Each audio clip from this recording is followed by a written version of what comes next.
Okay. Welcome to the Graduation Equity Webinar Series. I'm Katie Anderson. I'm a System Improvement Program Supervisor Lead at OSPI. And today we are talking about leadership moves for promoting inclusion. This meeting's being recorded and it should be available pretty much immediately on YouTube today. We have closed captions available in the menu if you want to take advantage of that. And the PowerPoint is posted on our webpage, but we'll also drop it in the chat.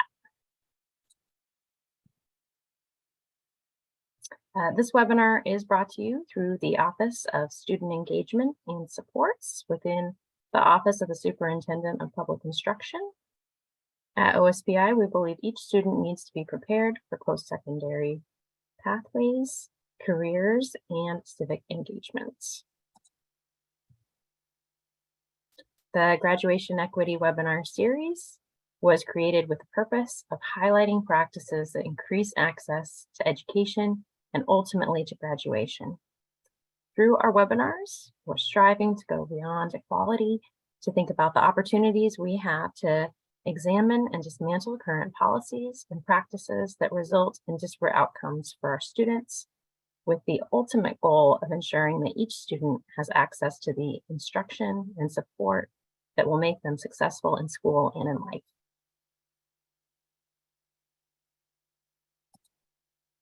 We live in such a beautiful place, and this morning in my neighborhood, there was frost glittering in the grass and crunching underfoot, so winter is coming. I would like to acknowledge the Indigenous people who have stewarded this land since time immemorial and who still live here today. Lee says boo to winter. I prefer fall. In my life, I mostly travel around the intersection of the traditional lands of the Squaxin Island, the Coast Salish, the Cowlitz, and the Nisqually tribes. And I want to share with you this ancestral lands map and invite you to honor the traditional lands where you are today. We have some links in our resource sheet that we'll post in just a minute if you'd like to take a closer look. Connections to local tribes support students and their families. So if you'd like to learn more about tribal consultation, we have some awesome colleagues in the Office of Native Education that we can get you hooked up with. We're talking about inclusion today because it's really at the heart of our equity work. OSPI has shown a commitment to inclusionary practices through the Inclusionary Practices Project. There we go. Yep. And we're going to talk more about that in just a minute. So I want everyone to take a moment and just to get in the right frame of mind and just remember a time that you've been left out and get it really clear in your mind. And then maybe it was while you were looking for a seat on a bus or at a lunch table, or maybe you're doing a group project or the teams were being picked. And just also think about the opportunity that came along if somebody invited you in, and what did they do and how did that make you feel? Did they say that they wanted you to be there? Did they make you feel welcome and accepted? And what if that culture of acceptance was structurally designed and actively encouraged in all of our schools? How cool would that be? I think that this is really powerful work, and I'm excited that we're talking about it today. I hope it's a window into a world where people are inviting one another in and really just making that space. We're going to talk about the conditions and practices for creating schools and districts that are really inclusive. We'll be learning from Katie Novak about inclusion and universal design for learning, and you'll get some tools to help you get started. You'll also learn from Franklin Pierce School District and WASA about their partnership and experiences as early adopters in the Inclusive Practices Project and lessons learned that may help you too. And our awesome OSPI staff are here to talk about what's going on at OSPI. This month, we have a really nice variety of speakers. We've brought back Dr. Tania May. She's our Assistant Superintendent of Special Education. We also have Lee Collyer. He's our Director of School Health and Safety. Let's see, Lee's brought with him Jennifer Acuna. She's OESD's Director of Special Education Services. And we'll also take some time with Dr. Katie Novak. She is an author, founder, and executive director of Novak Education. Welcome, Katie. And we'd like to get to know our audience so that we can kind of tailor our needs and our content to what you're doing out there. We're also using polls throughout, so in the chat. And if you do have questions for our presenters as we go, I really want to encourage you to use the Q&A function. We'll have Jocelyn Nunez out there paying attention to all of that and monitoring it for us so that we can come back to your questions when we have a break.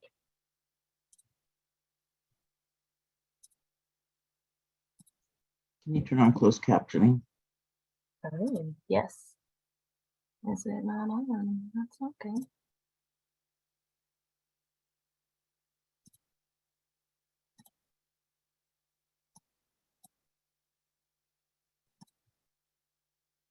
Okay. Is captioning confirmed?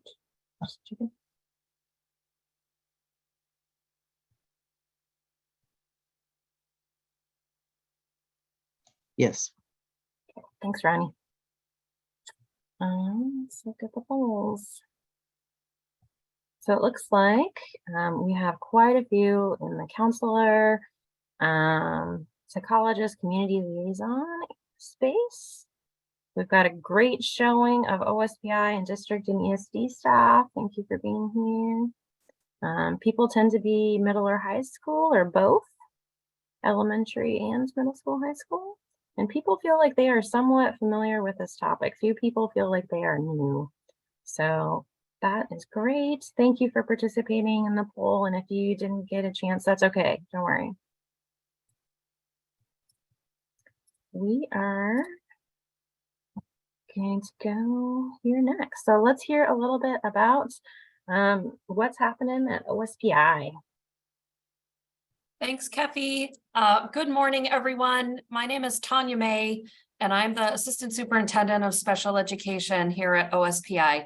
I couldn't be more excited about some of our partners and guests who have joined us today.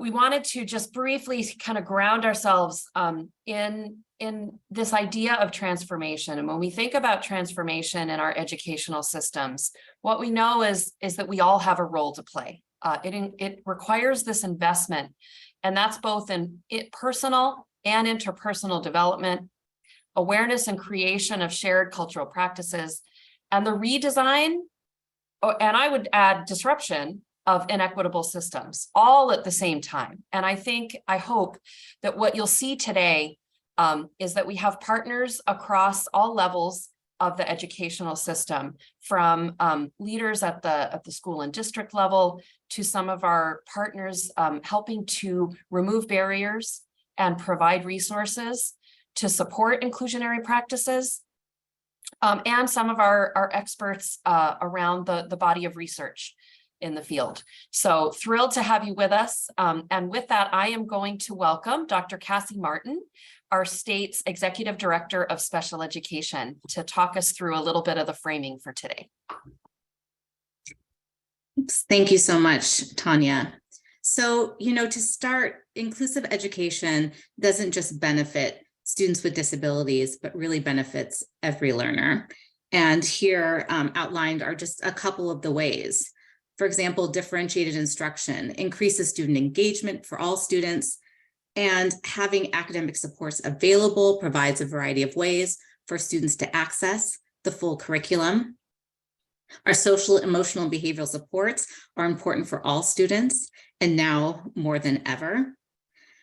And as is a respect for diversity that creates a welcoming environment that's evidenced by representation, seeing yourself reflected in the curriculum and across the community, and an expectation for diverse ways of learning and engagement in schooling.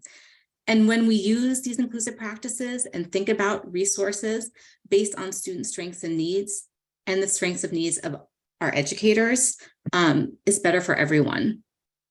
So to start, think about the following questions when determining how inclusive schools benefit everyone. What do we want in place for our students? What are the needs of all of our students? How do we make sure we have the universal supports in place that meets the diverse needs of our student body? What tiered supports do we have available? What strengths exist in our building or in our district or in our community? What are our beliefs about who benefits from core instruction? And are our school-wide expectations inclusive of all of our learners? And also, are they inclusive of our educators as well?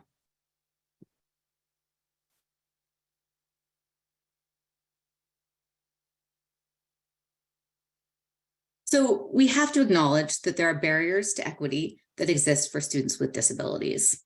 These include a culture of low expectations, the racial and ethnic discrepancies that exist in the identification, placement, and discipline of students with disabilities, that even though students with disabilities are general education students that are receiving special education services, there is a lack of access and opportunity to core instruction from our content experts, that there are structures that exist like schedules that leads to greater segregation of students, and that teacher and staff shortages, training needs, and staffing models are factors that encourage educational segregation. As you consider these barriers, let's take a minute to interrogate our own beliefs. Who are the students we're pulling away from general education classrooms, and why? What are the systems, structures, beliefs, and attitudes that reinforce this separation and segregation? When we remove students from general education, is where we're sending them better? Do we know that when students are removed, where they're going and what they're doing? What services are they getting? And again, do we have evidence that it's better?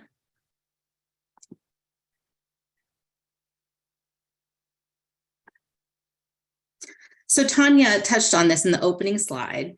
To lead for inclusion, we all have a role, and that includes students and families and educators and educational leaders, operations staff, classified staff, community members, to really create these inclusive school communities that we're striving for. And that quote that Tania shared, again, to paraphrase, that learning and leading in inclusive practices and engaging in that transformational change requires an investment in personal and interpersonal development, in awareness and creation of shared cultural practices, and as she mentioned, disruption of those inequitable systems.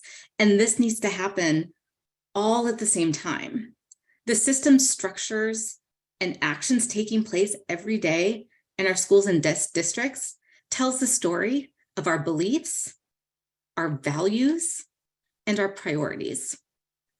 It's necessary to model how we all work together to create schools where all students belong. And this includes our partnerships with families that have varying lived experiences in the educational system. And all of this just really makes clear that our system is interconnected, so our work towards inclusive education needs to be as well.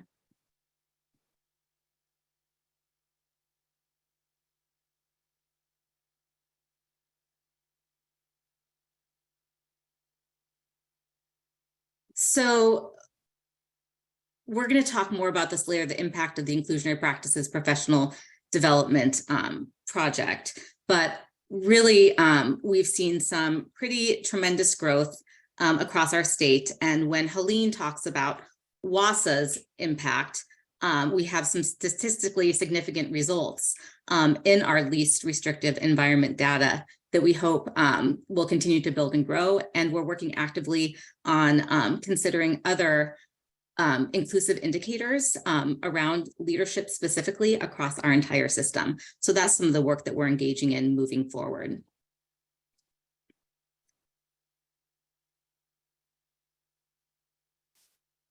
Before I get into talking about MTSS, I do want to talk about quickly how really this is a cultural shift. So, you know, inclusive education where each and every student belongs is a change in philosophy and practice throughout an entire school community. And even though we're talking about students with disabilities, this isn't a special education initiative, but it's a school-wide, district-wide commitment. So instead of continuing to try to fix, or like we talked about earlier, redesign the system that's not working for all students, instead we can transform our system to create new and better ways of doing things for students and for families and educators. And you're going to hear today some of the ways that Franklin Pierce is embarking on this journey. So getting into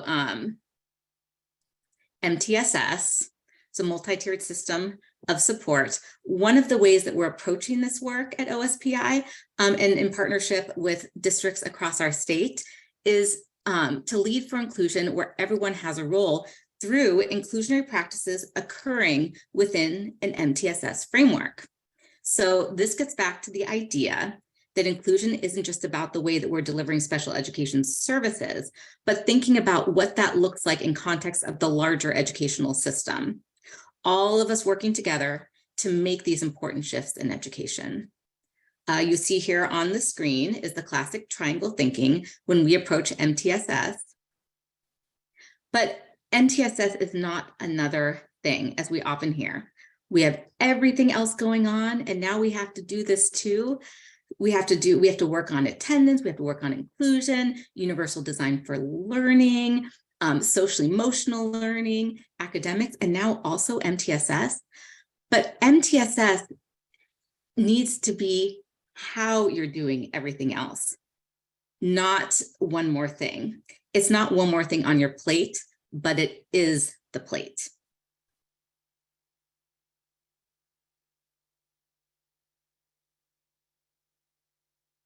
Again, we can see the triangle here again. Another way to think about MTSS is really around this continuum of supports. So tier 1's for everyone. When students are receiving tier 2 or tier 3 supports, they still have access to that high quality tier 1. A lot of the time when we talk about special education services, we're talking about tiering the students, and that's not how this works. We also hear educators talk about special education being tier 3. What you see here is that specially designed instruction can occur across all 3 tiers. What these tiers really help us to determine is how we're organizing the adults to make sure that students are getting what they need across our educational system. And so we're using our resources in service of our students. And you're going to hear more about how this works from Katie today. That's just some initial framing about the benefits of inclusion for each and every learner and how we can embed inclusionary practices within the MTSS framework. And now I'm going to pass it off to Lee, who's going to talk about trauma-informed practices. Hi, everyone. Good morning. Lee Collyer, Director of Health and Safety, here with my colleague and friend, Jennifer Acuna from OESD 114, our Director of Special Education Services there. And we'll go to the actual slide we're working on here. There we go. There was a document in your form, in your packet about trauma-informed practices and evaluation in IEPs. And we're going to take just a few minutes here and introduce that document to you and answer, just kind of talk about the story and how it came to be. So Jennifer, can you talk about how it came to be and what sort of problem you were trying to solve with this document? Sure. Yeah. Hi, everyone. Thank you so much for giving me a few minutes of your day today. This was one of the bright spots that came out of COVID. Back in October of 2020, one of my directors came to me from their district and said, hey, we've got this weird thing happening. We've hired a clinical psychologist because, like everybody else, we couldn't find a school psychologist. And as she's sitting through her student study team meetings, she's recommending that just about every child get moved on to evaluation because of issues around trauma. So the director and I together at first were like, oh, that's preposterous. I mean, then that means everybody would get referred for special education. And then we went, but wait, everybody is experiencing trauma right now. And the trauma that we were all sort of talking about and hemming and hawing around, knowing, expecting sort of this tidal wave that would come at the end of the pandemic, we suddenly realized it was here now. And kids are already experiencing all of this stress and this trauma of being home in really unstable situations. So we decided to kind of reach out to our friends and colleagues around the region and see if other people were experiencing the same thing. And we're really astounded by the feedback. We wound up with over 40 people from across my region coming together, very passionate around this topic. And we started by just kind of asking some obvious questions, like, what would SDI look like if we considered a child eligible and in need of special education services? And what would evaluation look like? And could this potentially just be a 504 issue? Does it need to go to an IEP? And then the biggest one that really got a lot of us kind of fired up is, do we even have a right to talk about a child and family's trauma at an IEP meeting? Is that cool? That's not, we don't normally get that personal about things, but in the end, as you'll see, we definitely decided that that was vital to us making sure that we were supporting these kids and the families as we were moving forward. So the document that we wound up putting together, it's short and it's sweet. It certainly does not cover everything, but we felt very strongly that it hit the high points. We talk about how it fits into an MTSS framework. There's a great accommodations bank in there. There's some forms that could be used to kind of tease out some of the information when a teacher is making a referral. We are just super, super proud of it. And we're also happy that there's lots of little gentle reminders throughout the document to help us remember that these kids and their families, their lived experiences are not something that we can just toss aside.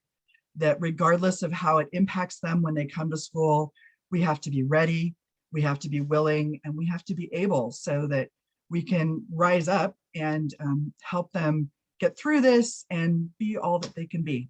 So that's our story on this document. That's awesome. Thank you, Jennifer. You hit all 3 slides just talking. That's fantastic. I think this while this was created in our 114 region, this is applicable across our state, and I really encourage folks to take a look at this and really start to think about how we're having kids referred for pretty high levels of acuity. The question this document helps you answer is special education the answer to that question? Do these kids still, trauma isn't a disability category, so we need to fill it into a disability category. We need to determine that this trauma is impacting education, right, in a significant way, right, and the third prong, that they will require SDI, right? The SDI is a part of it, so the specially designed instruction. So this is all a tool. I think we need to have this sort of open conversation. I think parents' experience in our system was that for years they were told to go look to the community. They were told to go somewhere else when they had students who are fairly acute, or go to other systems. And I think we're just bringing up a conversation here of how special education can be responsive and where special education isn't the right option. And I think there's this document tries to really tease that out in a really equitable way to support all kids, right? And much of this work is really about setting the table. It's how do we make schools a welcoming place? How do we make special education services an equitable and welcoming place, and to not be traumatic, not be re-traumatizing, right? So that really is what we wanted to cover today. I don't see any major questions in there. I encourage you to take a look at the document, and feel free to reach out to Jennifer or myself with any questions you have, how we can support. Please do.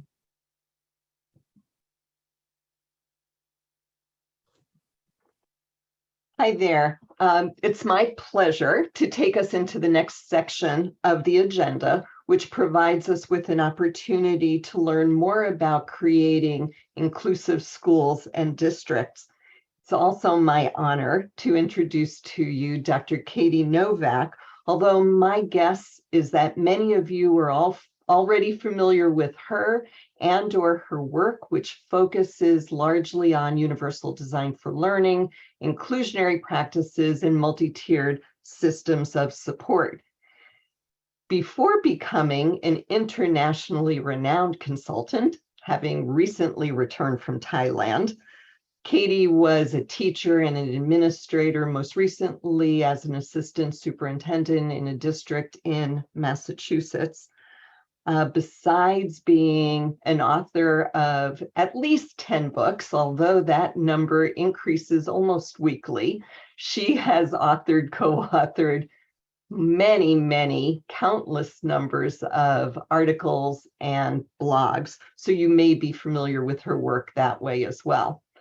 Since 2019, I've had the pleasure of collaborating with Katie and district leadership teams from across the state in the Washington Association of School Administrators, or WASA's Inclusionary Practices Project. She continues to assist districts as they build or refine their systems of support necessary to include more students, most specifically students with disabilities, in general education settings. Thanks so much, Katie, for sharing your brilliance with us today. Thank you so much for having me. I am so happy to be here to talk about how we can create more inclusive schools and systems by zooming out and talking about how we create these multi-tiered systems so that every single learner is guaranteed to be put in a class and they get to be exactly who they are and have a teacher say, you belong here, you're going to be successful with me. And just as Dr. Martin talked about the importance of MTSS is the plate, it is the foundation that we have to build upon if we want to ensure that every student gets what they need when they need it. And this requires us to really build strong leadership, focus on rapid cycles of improvement. So we're always looking at what is the impact of our actions on the kids that we serve? Because what we are doing right now is resulting in the outcomes we are experiencing. And we need to do things differently if we are going to have different outcomes. And this involves looking at families and communities as partners, ensuring that we have a really strong tier 1 foundation, but also a continuum of support. And then we need to use the practices that will have the greatest impact on our learners. And so you have this incredible framework for this work already into Washington.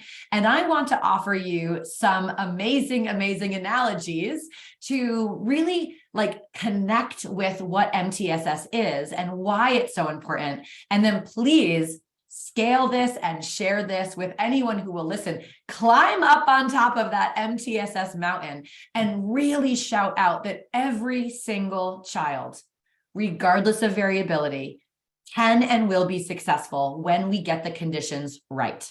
And that's what this work is about. How do we create the conditions and the foundation so that students and families are served by their schools with their peers? And again, I love analogies. I can't get enough of them. My mind is always thinking about analogies. So as I'm talking a little bit about my favorite cake, I want you to think about your cake. And if you're able to multitask, feel free to share a picture or a recipe or the name of your favorite cake or dessert, because I want you to make an authentic connection. When you think of your favorite dessert, I want you to think multi-tiered systems and school improvement. And so go back to your come from place, wherever that come from place is. And I want you to think of a dessert that reminds you of that place. So I see already we have some cheesecake, some funfetti, some pavlova. Oh my gosh, so amazing. My mom used to make a carrot cake.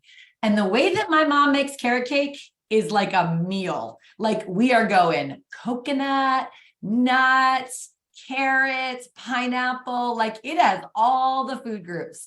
And so when she would make a carrot cake, I used to just get so excited. It just reminds me of the place that I came from.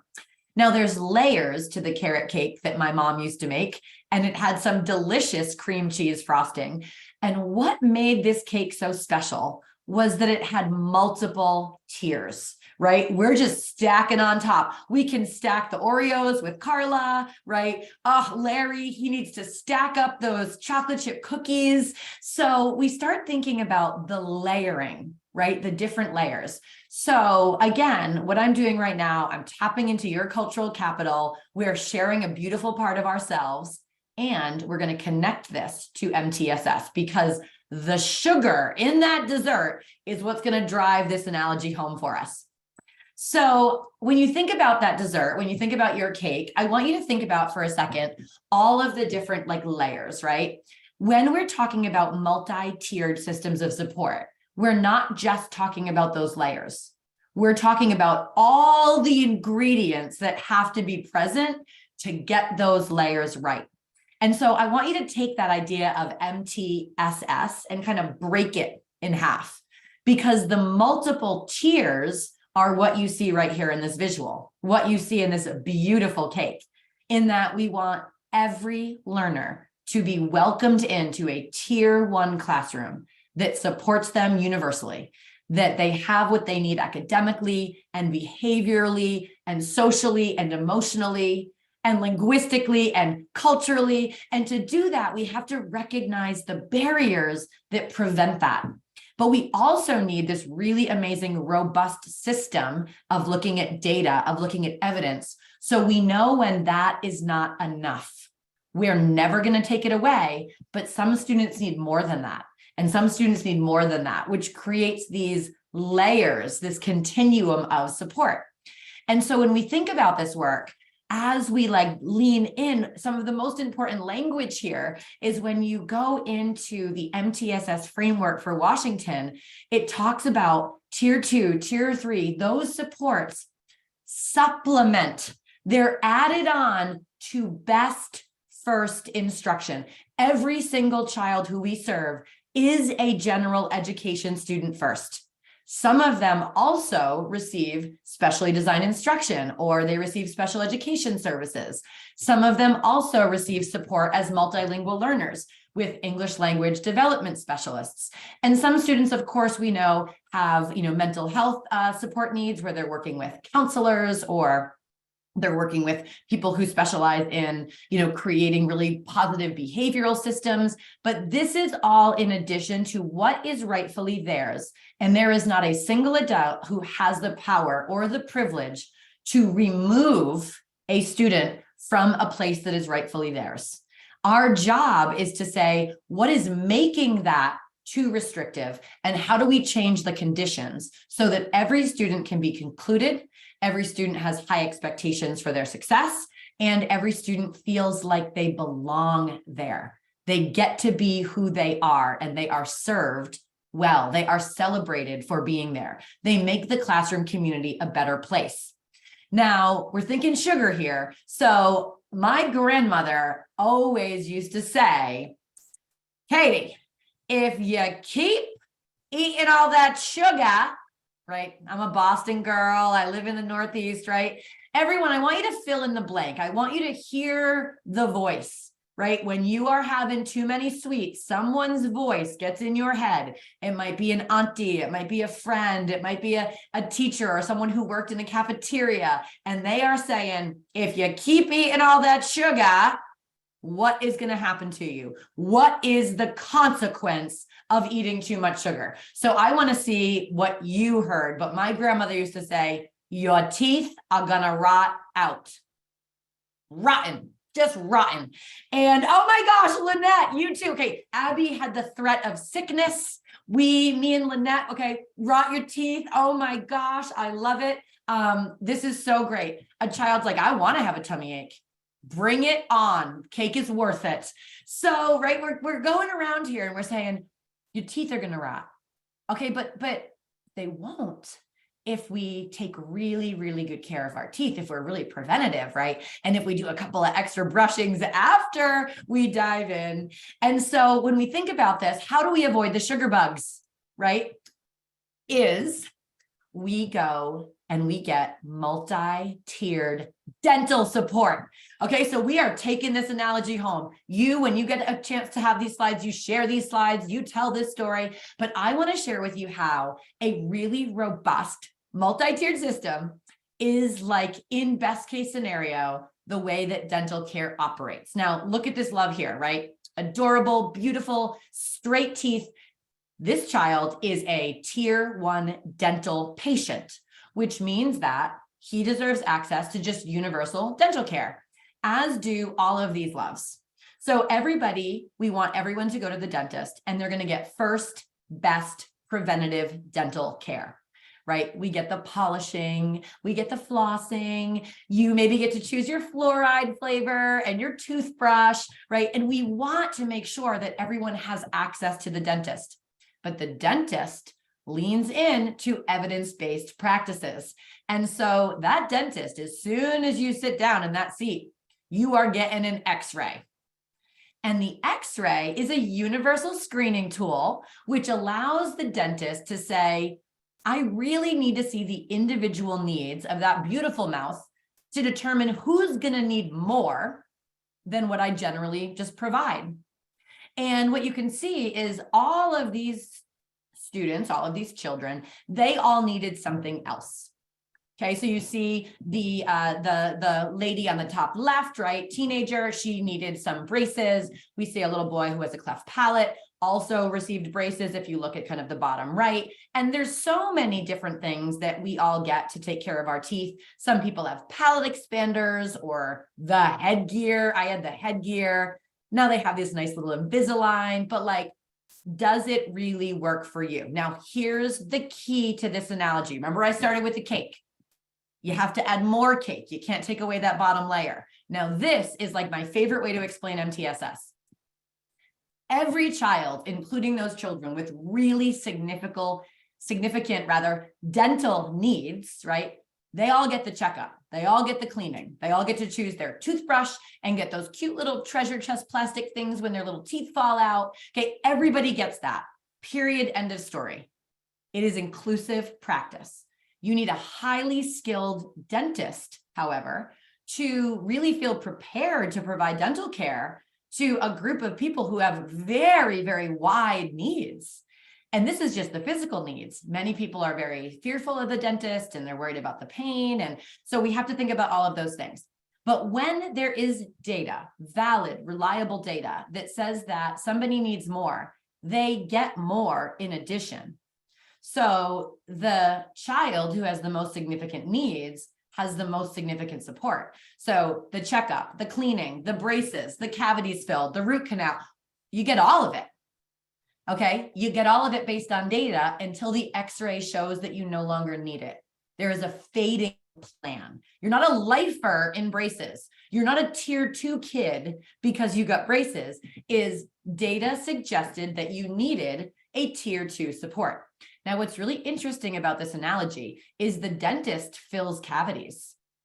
So a tier 2 support does not need to be done by another person. A general education teacher can provide tier 2 small group support. However, based on the needs, sometimes you say, this really needs an orthodontist. We really need a psychologist. We really need a board certified behavior analyst. We really need a special educator based on this profile. Now, what about the child who goes to the dentist who has a cleft palate and the dentist says, wow, this is not a profile that I'm super familiar with. I'm going to make sure that I call that oral surgeon to find out what specially designed instruction I need to implement. The dentist can implement said specially designed instruction. There is this myth in education that specially designed instruction is something that only special educators can do. Special educators design, they inform, but you can have specially designed instruction dentally in the tier 1 environment, right? So this is like a huge shift. Some students need more. And as many of our schools and districts have worked towards collecting data, that data is sometimes used to try to exclude students. To say, look, this student has so many needs, they can't be here. It's too hard. It's too restrictive. We need someone else instead. We have to change that narrative. The child has needs. We need additional support in addition to, and I need support so that I feel prepared. I need professional development. I need strong leadership. This child will be successful with me. I need support from the district. These families will know that their child is getting exactly what their children need because we are working together. And that is the lens. That is the cake. That is the sugar bugs. That is the dentist all in one. So how does that analogy help you to better understand why the foundation of a multi-tiered system is inclusive practice in LRE1 with highly qualified people who are supported by the system? So that is 2 minutes there, and I would absolutely love to see your thoughts. You are welcome to ponder and write some traditional notes. I'm old school. I love a good notebook. Feel free to put your thoughts in the chat and I will scroll up and catch up. And after a quick 2-minute check-in, I'll come back and connect back to that big mountain of MTSS, and then you'll move on in your programming. So 2 minutes here to check in with yourselves and share. Okay, the timer is not working, so I'll count in my head and then it's all good. It's all good. We adapt. This is what we do. So take a couple of minutes here, share your thoughts. While people are typing, Helene, what do you think about this analogy? I know that we use this a lot and we love it. When the WASA project districts meet, these analogies really help to make so much more clear about taking care of each and every learner's needs in the least restrictive environment possible. And we're called upon to think about ways in which we can help to support the systems and individuals within that system. So the analogies, I'm waiting for you to pull out a couple more, Katie, before you say goodbye to us this morning. And what I love about this too is it just shows when you need it, you need it. So I could go for a run this afternoon and fall and chip my tooth and boom, suddenly I need tier 3 dental intervention. And especially when you're talking about things like student trauma, right? We cannot wait to provide students with what they need because these compliance tasks have prevented us from doing what's right for kids. And that's also a part of what are the barriers in the system that are preventing us from giving students what they need as soon as data indicates that they need it, in addition to, again, what is rightfully theirs. And so, again, as we think about this work, I told you I was going to break this up because people often think that MTSS is just what you see on the left. It's just the first tier, the second tier, the third tier. Those are the multi-tiers. That is not the system of support. The system of support is how do we ensure equitable access for all students within tier 1? How do we ensure that students' needs are considered and designed for academically, socially, emotionally, behaviorally? And that requires us to look at our systems and say, how are we going to build the competency and the capacity of the adults who work with kids so that they are prepared to do this work? Without teachers, without educators, without service providers, we are lost. This work is about elevating and celebrating teachers and teaching so that they are prepared to serve our children. It's about really strong leadership to build that shared responsibility for students, to advocate for that professional learning, to recognize the policies and practices that are exclusionary, that minoritize and marginalize students, that oppress students, and to deconstruct those. And it's also about ensuring that we are adequately resourced and that we have high quality curriculum materials, technology, and really safe learning spaces, as well as having adequate scheduling and really rich sources of data, the X-ray machines and people with the expertise to read those machines, because the data needs to change what we do next. That is what an X-ray is for. And so again, I want you to just dive into this and to share this, and all comes together. I told you I was coming back to the cake. Is these are the ingredients that you need to build your multi-tiered system. So if you want to have really strong supplemental tiers of instruction, you need a recipe. MTSS is the recipe, and the WASA recipe is clear. You have to build distributed leadership teams to set a vision, to craft strategy, and to truly share the way that our systems are built and the way that they serve and impact our kids. We need to focus much more on data and x-rays. Beverly Daniel Tatum, who is an amazing scholar, always says that this work is not about our intent. This work is about our impact. It is not what we're trying to do for kids. It is what is the lived experience of the children that we serve and their families. And that is what we have to be able to measure. This requires thinking differently about the walls of school extend beautifully into the communities that we live. And this requires us to be really leaning into looking at evidence, what works, how do we know?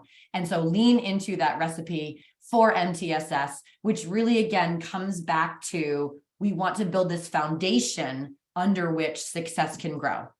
And this is not something we can do in a day, and it's not something that we can do in a year, and it's not something that we can do alone, is that we have to lean into this work together. And it starts with a district team who is committed to starting off what is a cascading system of saying, we need support, because without supporting our children, we're not supporting our communities.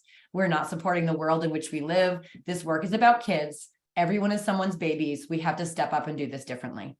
And that impacts school leaders, school staff, and ultimately the people who are here. We are here to serve are the students. So Helene, thank you so much for having me. I always am inappropriately excited about sharing things about MTSS. I am a super nerd burglar, proud of it. I'm also a mom of 4 kids, one of whom has some significant support needs. And I am absolutely believe in the power of teachers and teaching, in general teaching efficacy, that teachers can change the lives of kids they serve when they are supported. And so again, as a mom, as a parent, as an educator, we can do this work. Let's do it. Katie, before you have to sign off, because I know as in any given day, you have about 6 different things going on. Kefi has asked for people to put into the chat box, or I think they can use the Q&A function about whether there are any questions out there. Okay, sounds good. I have my eye on the chat, and feel free to post it in. And also, thank you so much for the co-presentation with the ASL interpreters. It's always an honor, and I apologize for the Boston speed. I'm always working on it. Now, do you know if everyone's going to get a copy of the slides, Helene? Because Melissa said that she'd love to share them. Yes, we are putting slides in the chat. So Jocelyn just dropped the deck in there if you want to use them. I had a question, Katie, so when we're thinking about this analogy, what would the system look like if the tier 3 people were informing the tier 1, tier 2 execution in a classroom? How do you see that working in a more holistic sense? So some of the really necessary drivers of that work would be really robust, comprehensive professional learning communities that are inclusive of all staff. A lot of schools create professional learning communities I was a general education teacher. So you put me and 4 of my general education colleagues who teach English in a room, that is not the best investment in PLCs, because we all have similar experience, similar training, and are kind of bound by our general education background. And so my greatest professional learning was when I was in PLCs with an ELD specialist, an adjustment counselor, a special educator who focused on students who had more significant support needs. And, together we'd talk about okay, what is it that all students have to know? How are we going to measure it? And right away, people are like, there's a barrier in that assessment. Oh, you're not thinking about that. Oh, you need those supports, so just going through those PLC questions having people who are like critical partners who will say like, that is not designed for all students to be successful. You have made this too restrictive for kids. And then when you do have a really authentic, inclusive assessment, some students might still not do well. Like I got an x-ray a couple of days ago and need a root canal. And so we say, well, what do we do about that? Me and general education teachers are like, well, what do we do about it? Then our colleagues come in like, and we're like, okay, let's lean in together. Like, I know the content, talk to me about specially designed instruction. How do we do this? We got this together. So I would say PLCs, I would say really great co-teaching. So not 2 adults in a room, but 2 adults who co-plan, co-teach, co-assess, using the different models of co-teaching, being really thoughtful about parallel teaching, alternative teaching. I think that those things are really huge. And I'm also a huge supporter of teacher-led professional development and having people who have really, really important expertise, elevating and celebrating them into quasi-coach roles so that we can learn from the people who will help us to change our practice.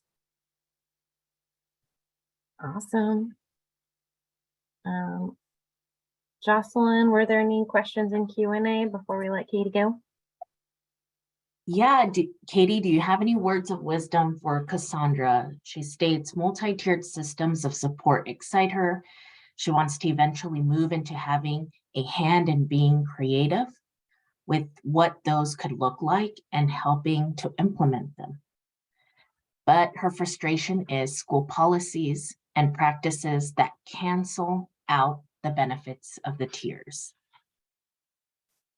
Yep. So sometimes when I talk about just, how do you design a system that works for everyone through multi-tiered systems, I think of like a 3-legged stool.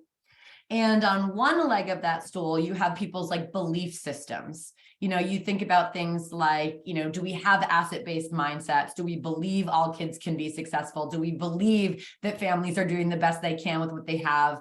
But it's also like our own efficacy. Like, do we believe that we can change the system? So there's a lot of like self work that we have to do with beliefs. Then you have the other leg, which is like skill sets, which is just like the knowledge of actually how to identify and remove those barriers. And certainly every person has like a very variable skill set. So the more that we work together, the more that we build collective efficacy, the more we can serve kids together. But the systems piece is really challenging because you do have, policies and procedures and past practices that do prevent you sometimes from doing what is best for kids. But I think the what keeps me going is that all of that is alterable. So for instance, if like a teacher contract has barriers, that can be collectively bargained again. If the school calendar creates barriers, that can be changed and re-adopted. If you have issues at the policy level, which only the school board can interact policy, they are publicly elected officials that are informed by their constituents. And so when you're talking about multi-tiered systems, there are things that you can do Monday and you're like, yeah, like, woo. And then there's things you're going to do someday. And that's often changing the system. And a system that took hundreds and hundreds of years to build is not easily deconstructed, but it is deconstructible. And so I think that sometimes you have to think about what is within my control that I can change right away, but none of this is permanent. It's a social model of school that we made up and we can change. And if I didn't believe that, I wouldn't keep doing the work, and it's slow and it's steady. But what I will tell you is it's much better to lean into the work and try to do it than to wait until you feel like you can do it right. Because I feel like there's a lot of people who are waiting for like a great moment or waiting until they build their expertise. You have a voice and you can use it now. And I am unapologetic about trying to change systems, knowing that I'm going to do it wrong. And I own that, and I'll do better next time. But I think that if you're feeling like, gosh, there's not much I can do, go and start making some waves. And again, I don't talk about this work because I think I have all the answers. I just think that too many people are silencing themselves when more voices would mean more change. So and that's my long and short of saying, any little thing that you do, even if it's being an ally and saying, I don't feel good about the way the system is, that policy is a problem for me. You know, I will deal with the consequence of that. But like Martin Luther King always said, that we will not remember the words of our enemies as much as the silence of our friends. And goodness gracious, be a friend for these babies. Thanks so much, Katie. One last question for schools that have moved forward with MTSS and inclusionary practices without engaging families, and now there is distrust. What do you recommend? Just start listening. If you've created a strategy that was not informed by parents, the next strategy has to be informed by parents. So big on surveys, focus groups, cultural liaisons, go into your community and stop waiting for people to come out to you. There's this really great process of which I am no expert in, but when I was a school leader, we hired an expert in it. It's called Future Search. And if the Future Search process is essentially like going into your community and really starting to get to know people and hear from people and like really collectively think about your future together as a community. And the one part of the process that was amazing is we started with our leadership team. I was the assistant superintendent, and this consultant came out and we brainstormed all of like the kind of larger groups of people in our community, right? You have your religious officials, you have your, your elders, you have your parents or your grown-ups who have kids in the school, you have your elected officials, business owners. We mapped it out. And then every one of us had to take a category. And the rule was that it could not be electronic communication. So you had to pick up the phone and call, or you had to like walk your walk, roll, slide, however your body gets to a place, you go there. And you had to say, like, as a school, we want to partner with you. And so like, we would love to invite you to just an opportunity to get to know each other and to hear like, what are your hopes for this town? What are your dreams? Where have we fallen short? How have we disappointed you? We want to hear from you. And my task, what I kind of like drew from the hat, was religious officials. And it was so beautiful just going into every single space in all of these different religions and saying like, you're a really important part of our community. I would love to hear from you what you need. But then we had this amazing cultural liaison where we could share messaging with all our liaisons, and then they could share and get feedback from the places where people gathered.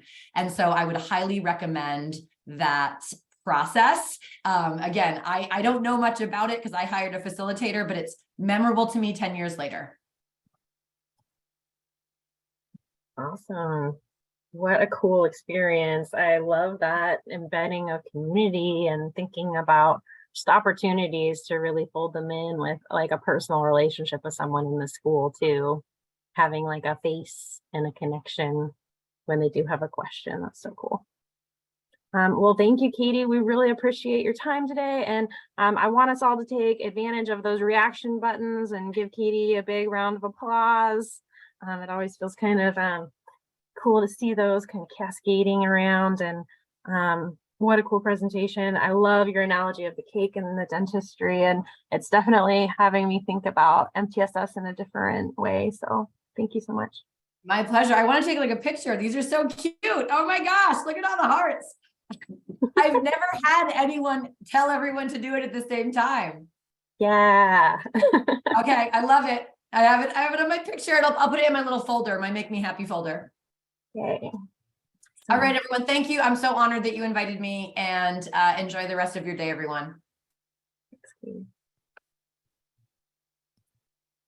So for our next segment, we wanted to talk a little bit about what does this look like in real life? And so how do we live inclusive practices?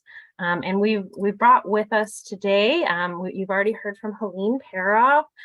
She is the Inclusionary Practices Project Director for the Washington Association of School Administrators. Helene is such a leader in our educational space, and we're super glad to have her with us today.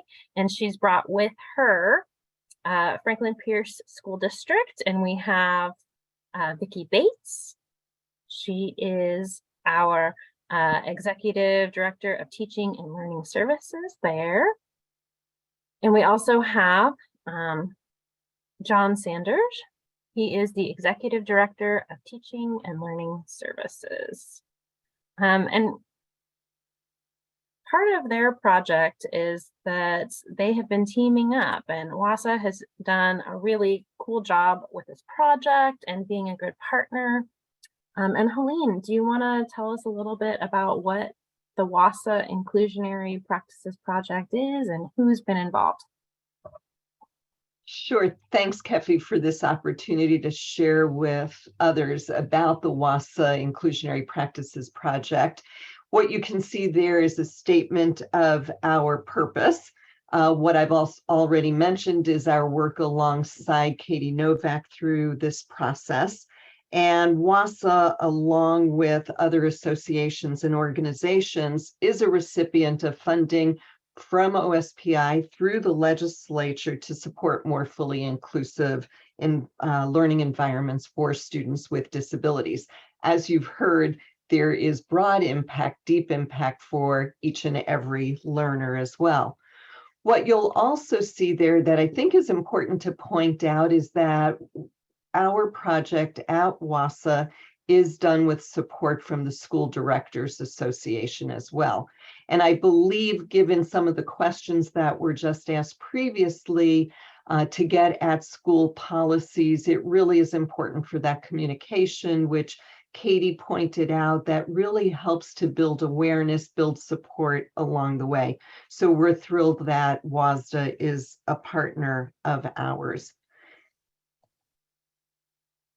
Whoops. Here you'll also see our theory of action, and it really is about how we envision meeting that outcome of more fully supporting all students, each and every student in the general education setting. And we do that through professional learning and increased supports and resources that go to district leadership teams. And I think it's really important. And as John and Vicki talk, and if you looked at their titles themselves, it's a way in which they've taken a leadership move of learning and teaching, general education, working right alongside special education, and really thinking about this work in a very unified way.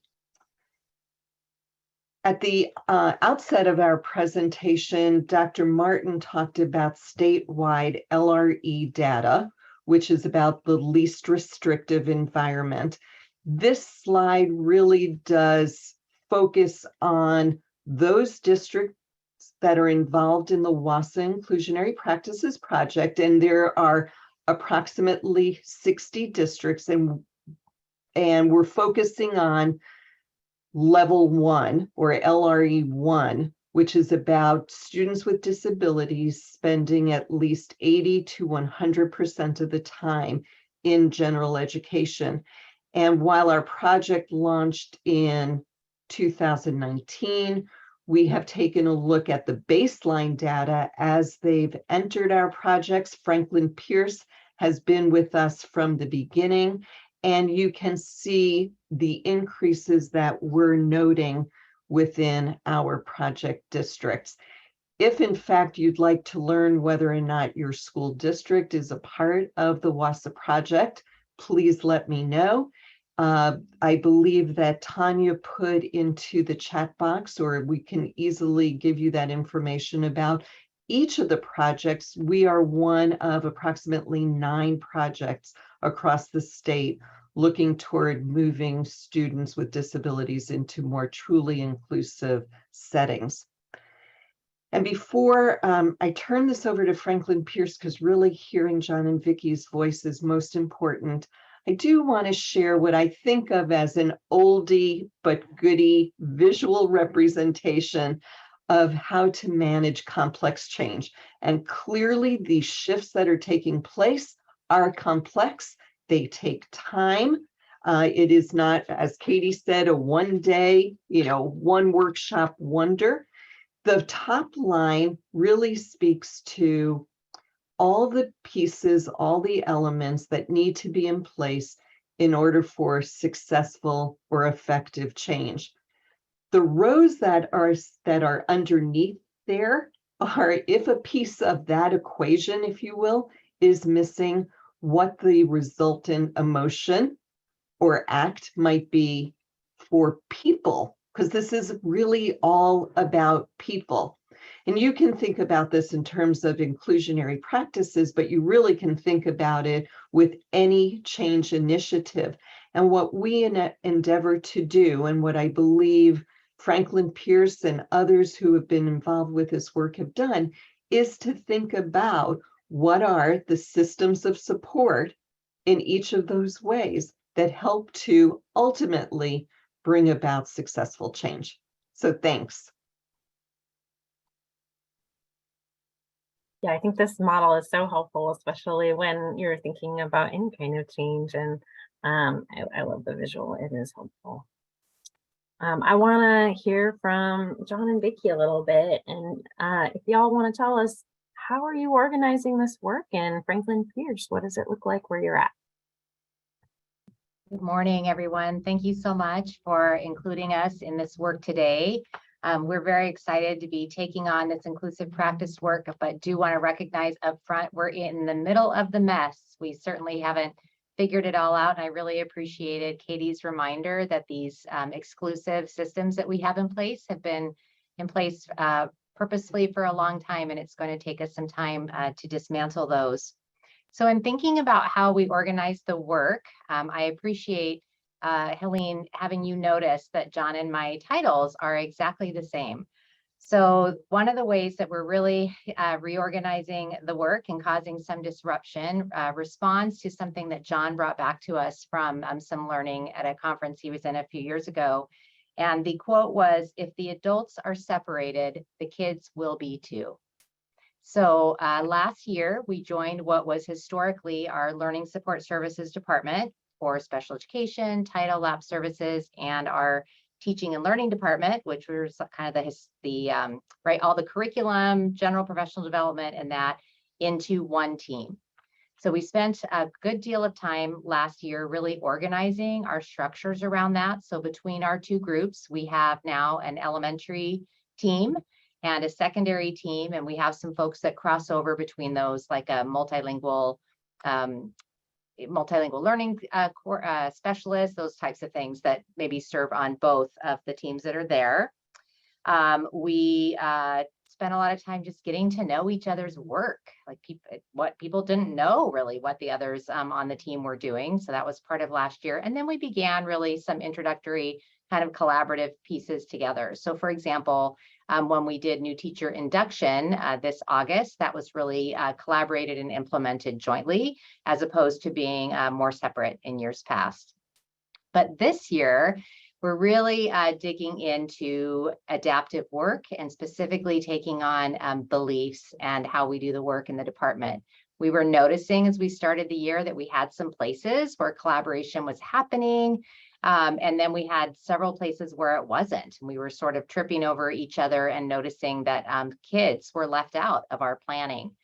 So we've sort of branded this idea of one team, all kids, and had some real somber, courageous conversations, if you will, in our team around identifying where is that happening, where do we show up as one team for all kids, and where aren't we showing up, and then identifying specifically what are the behaviors and practices that make that happen or don't to really improve our practice going forward. So I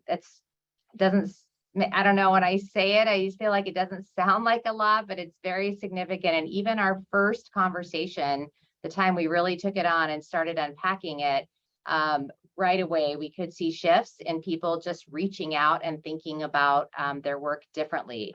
So we had our social emotional learning implementation this fall for elementary, and normally a lot of our specialist groups wouldn't be part of that. Maybe our multilingual learning specialists, our educators that work with students with disability, but everyone was involved in that effort at the elementary, OTs, PTs, all of it. And so really rethinking that differently right away, I think came out of that. We're currently doing some work around since time immemorial implementation and our special educators are really helping us think about what does that look like in our most exclusive settings, and how do we serve all students with that instead of it just being something that happens for some students. Leadership development is a topic we've recently broached. We have leaders, building leaders in special education, multilingual learning, grade level chairs, but those people participate in different meetings. How do we rethink that in terms of bringing them all together and have a shared focus? So those are some of the ways in which we're really working to have a shared responsibility for all students. I think that was the phrase that Katie used at one point in terms of describing a really essential part of the system piece. The last thing I will add just briefly is that with the WASA project in particular, our leadership team for that is a team that includes representatives from across the department. We also include our equity director, specifically our teacher on special assignment for multilingual learners, and our instructional equity specialist. So really trying to bring multiple voices and perspectives to the MTSS and inclusive practice leadership work. Wow, that's so cool. I love just like the seating chart of how people are coming together and occupying spaces that they don't always share. That's so neat. I wonder about, so I've always wanted to work more closely with Helene. She's super cool. What is WASA bringing to the table? What's your partnership with them bringing to you? Good morning. Thanks for the question. And yes, Helene is very cool. That's definitely one of the benefits of being part of the project is getting to work with Helene. I think WASA has really supported our work in this in numerous ways. One of the ones is just providing a structure to do the work. It's very helpful that they're an organizing entity for us, and that they direct us to have a leadership team, to have regular meetings, and to hold us accountable, right? That there's some pieces of that there's some products that we have to provide, and conversations that we have to have, and evidence that we have to generate. So that's been helpful in terms of making sure that it stays at the forefront of our work. They're also just a really good thought partner. It puts us in connection with a lot of really smart people that can see things from different perspectives that we may not see, that help us address our blind spots. You got to meet Katie today and see her work. We have the advantage of getting to work with her regularly and learning from her and alongside her. So that's also a huge benefit. It's also through Katie and the other resources of WASA really helped us have access to more resources. Like when we have a question, and we'll speak to it, I think, a little later today, but around like our master schedule work, we put out a question to them of, can you provide us some resource and guidance about how to create an elementary master schedule that is supportive of inclusive practices? And so they were able to look and provide us and point us in a direction to provide resources for our work here. So just lots of that. Also just access to examples of places and districts that are ahead of us with that idea that if I see it, I can be it, right? And so really being able to unpack what's out there and who's taken steps before us that we can learn from and then adapt to our circumstance here in our district. So really have appreciated that. As Helene said, we've been part of the project since its inception and have really grown and moving forward with them as the project has evolved. So very appreciative of that partnership. Yeah, that's so neat to get an organizing helper to think it through with you. And I've enjoyed a lot of WASA's work, and just their resources are super fun. So thinking about, Katie said something around like, some people look at inclusionary practices and MTSS as like one more thing. And in your district, what does your system integration look like with MTSS and UDL and also inclusionary practices? How have you tackled that? Yeah, I think I'll get us started on this and speak a little bit to the instructional practices side, and then John's going to speak to some of our other systems pieces as well. We're fortunate in that our strategic plan for the district explicitly calls out student access to core instruction as a goal, and it's something that we're monitoring for over time. So it's really set that North Star for us, if you will. The strategic plan also calls out 3 different, you might refer to them as instructional frameworks, to be apparent in the classroom. standards-based instruction, universal design for learning, and culturally responsive education. So one of the pieces that we were really grappling with last year is that's a lot for teachers and people to carry around in their mind in terms of, I got to have these 3 instructional frameworks going, and what does that mean? So while we did invest a good deal of time last year learning about UDL specifically, because we'd had a background in standards-based instruction, another piece we did was really take on how do those 3 frameworks fit together. So I think Kepi has a visual that you're going to be able to see with this. So we've identified 6 what we call unifying instructional practices, where we've sort of lifted out of those 3 frameworks, what are the ways in which they're tied together. So they are on the left-hand side of this chart in terms of thinking about rigorous learning goals and beliefs in all students being able to reach those, how we really plan for and expect variability and make sure that we're not seeing difference in a deficit lens. Knowing students is essential to thinking about any of those instructional frameworks, so we've named that. Feedback is a critical component, as well as student agency and voice in the process. And finally, how we connect students to their content and their world in a meaningful way. So the chart goes on to describe more specifically then what does each framework have to do with that, and those other columns give us places to really dig in for professional learning, have teams focus on a goal and work together. But this is one way where we're really trying to, as Kepi said, not have one more thing, but really bring this together as a frame and lens for our professional learning. Now, alongside that, in our system, John mentioned that we've done some master schedule work. We're working on our MTSS guide, and I would also name, we have a school improvement planning team working to redesign how we do that work. So I think John's going to be able to tell us a little bit more about those systems pieces as well. Thanks for that, Vicki. So yeah, there's some definite structural pieces as we've kind of dug into this that you know, we've had to identify, and so one of them is really looking at our school improvement plan, and our historical process of that was an annual process that ended up sitting on a shelf, was very much filled with lagging indicators of student achievement. And so we're in a process here and really using the work from the book Street Data and looking at short impact cycles of learning and change, and really moving towards a process of doing 90-day improvement cycles. Really looking at doing that twice within the context of a year. Right now we have a planning team that's unpacking that, but really trying to build it upon a culture of inclusion and inclusive practices of you know, as Vicki said, one team, all students. How do we get all students to have access to that? And really looking at those leading indicators that will move the needle that we can measure for that long-term growth. Awesome. So in your MTSS, where have you dedicated specific resources to inclusive practices? And I mean, have you seen any initial results? What do you think? Yeah, so this is definitely a work in progress. As Vicki said, we're definitely in the messy middle of all of this. And I think we've seen some outputs and some disruptions to our system more than we've seen the actual results yet of where we're going. And so we've have here a long history of MTSS, a very robust and refined system, very detailed MTSS guides. Through our work with WASA and the Inclusive Practices Project, what we've come to understand and to really believe is that it's not really built on a foundation of inclusion.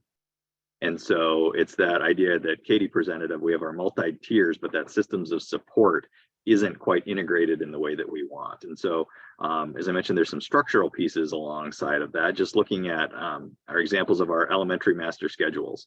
We put down last year, did a little research in terms of like, if somebody were to follow all of the guidance that we've put out there in terms of what intervention time needs to look like for students, as well as the core time, we needed an extra hour and a half in the day for every elementary school in order to accomplish all of those things. And so as a result, we had 8 elementary schools all coming up with different solutions to do that. And there were way too many ors in our elementary schedule and not enough ands. Kids got this or that. They couldn't have both.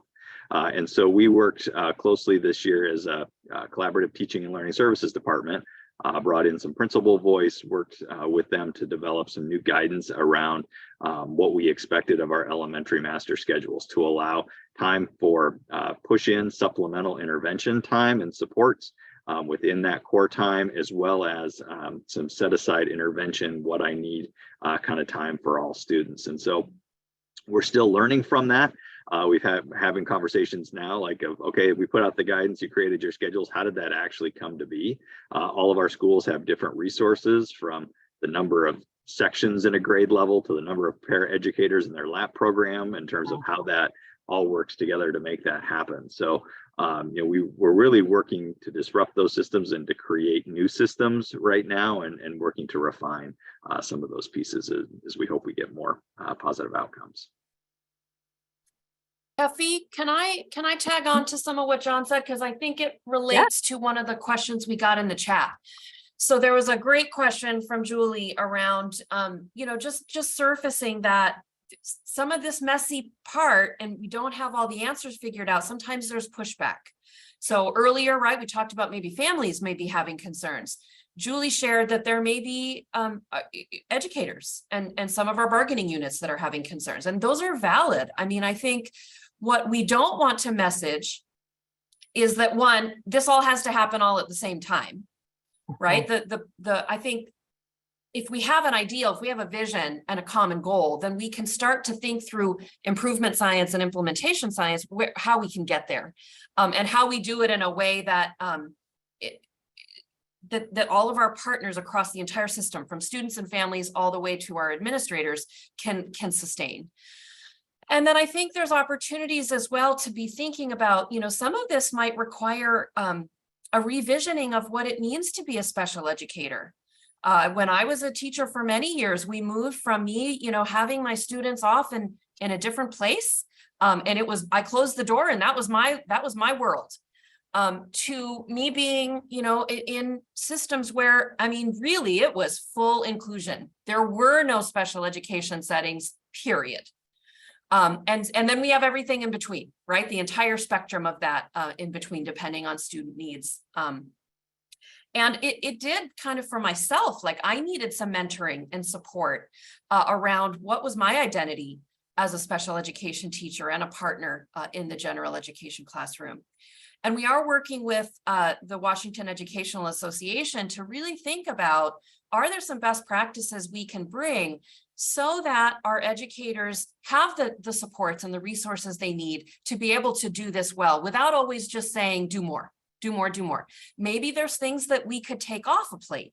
Maybe we can include language that supports some of what John was saying, right? Like that time, right? That co-planning time is critical. And really thinking about the full schedule of the school so that we can build an enrichment and intervention and still provide access to core instruction. So it is a journey at all levels of the system, and we're always looking for partners who have great ideas, because we can start to work those in and provide guidance that helps, create a roadmap, or at least tries to share what other partners are figuring out as they move through this. If I could tag on really quickly to that, one of the concrete ways that what Tania is talking about is partnerships throughout the systems. WASA is, as I've said, only one of approximately 9 projects. The WEA is another recipient of Inclusionary Practices projects. They also worked with Katie Novak. And as the representative of WASA's project, I talk consistently and constantly with the leaders of WEA's project as just one of the ways in which we try to bring coherence across our system.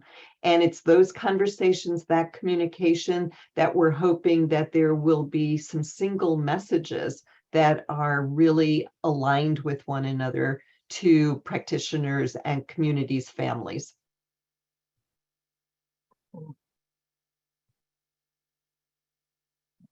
Well, and on that, I love that Katie's school went out into the community and asked people how they were feeling. Like, what a cool idea. And I know that Franklin Pierce has done some just really amazing work on MTSS to ground this. And I'm wondering what your parent and community engagement looks like. Are you able to share a little bit about it? Yeah, I'll get us started with that. I'm going to share one other systems piece. We definitely have a lot of things going that I'm so excited about how they're going to come together for us. And one is connected to our district strategic planning process. We're also working on identifying our own graduate portrait. So some of you might be familiar with the state work that's been done on identifying a graduate profile, and we're definitely using that as a framework, but also really working to engage our community in determining what's really important here around those different variables and getting clear about that. When I think about our students with disabilities, once they leave us and go on into the community and the workplace, that's a place where we really see, oh, wait, we haven't really prepared our students to engage in the transition services and to be in the community independently in the way that they're going to be asked to do. And that's giving us something to sort of back plan from for all students, but including our students with disabilities, which I think having our parents be part of that discussion is going to help with that parent piece that was asked about. So I give you that backdrop to say that, we've done some traditional pieces in terms of using the WASA inclusive practices survey questions for parents and students, integrating those with the regular annual surveys that we're doing. But we really are shifting to using the practices that are outlined in street data to get more family and student voice.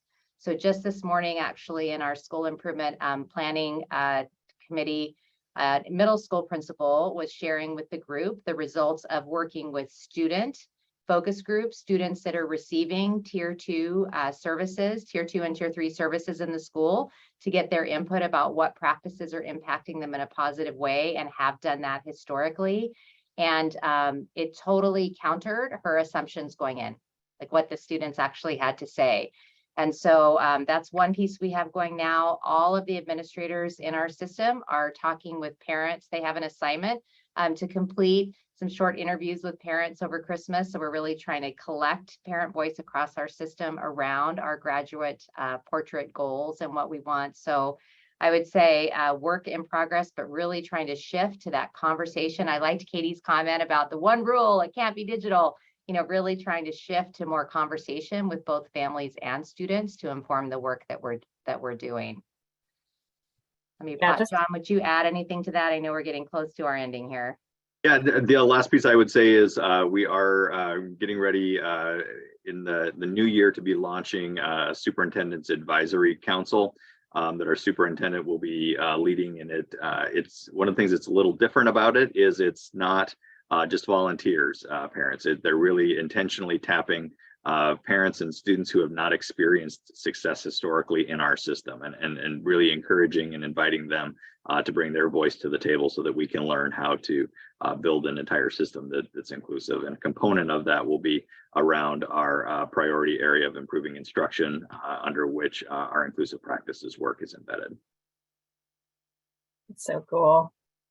Thank you, panel. I think we're gonna share a couple of things just to wrap us up today. We hope that the conversation doesn't end here and that you're able to bring inclusionary practices back to your school in some way or to your community. So thinking about what are the first steps you can take with your leadership team just to introduce some idea.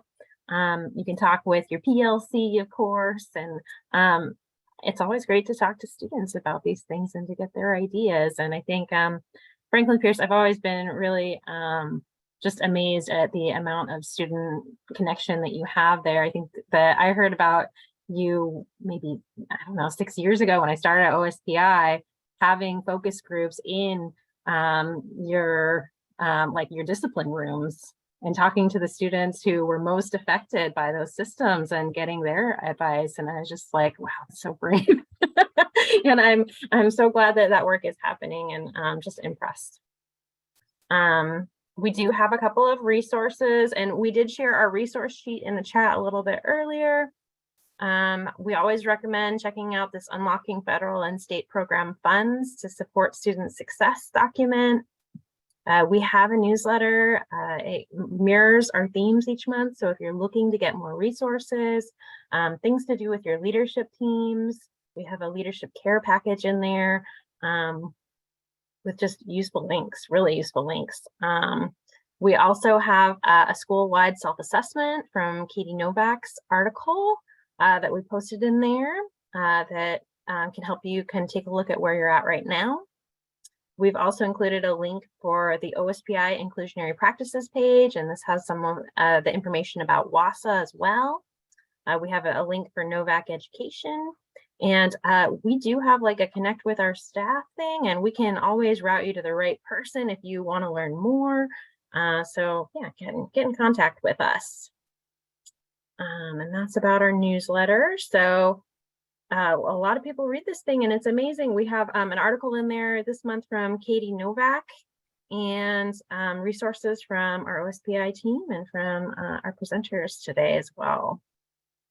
Next month, we are going to be talking about countering the winter blues. It's with Mona Johnson. Mona has done just some amazing work on this, and she is a leader in our state. You'll want to hear from her about what you can do to help both staff and students this winter. And we hope that you'll share the link if this is something that interests people around you that you think would be helpful. I do want to get your thoughts about how things went today. We have like our polling evaluation, but we also have a feedback survey. So if you want to be able to tell us in more words than the click of a button, what you think, you can use our link for the feedback survey also. And I'm going to let that run in the background for a moment. We do want to see you get clock hours for joining today. If you joined live, you're already registered for the year through Zoom. So you'll get a reminder each month.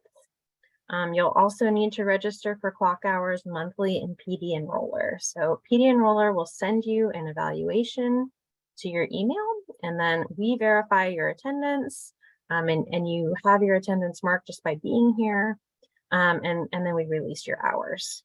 And if you're watching the video later, the process changes. You register each month for clock hours in PD Enroller, and then you complete the evaluation, and you'll also do the graduation equity webinar feedback survey, and that just signals us that you watched it, and we'll verify your attendance and release your clock hours that way. And if you have questions about this, Ronnie Larson is awesome, and she does our clock hour support, and she is happy to help as well. And we went over just a little bit, sorry. Thank you everybody for checking out the webinar today. We will see you next month.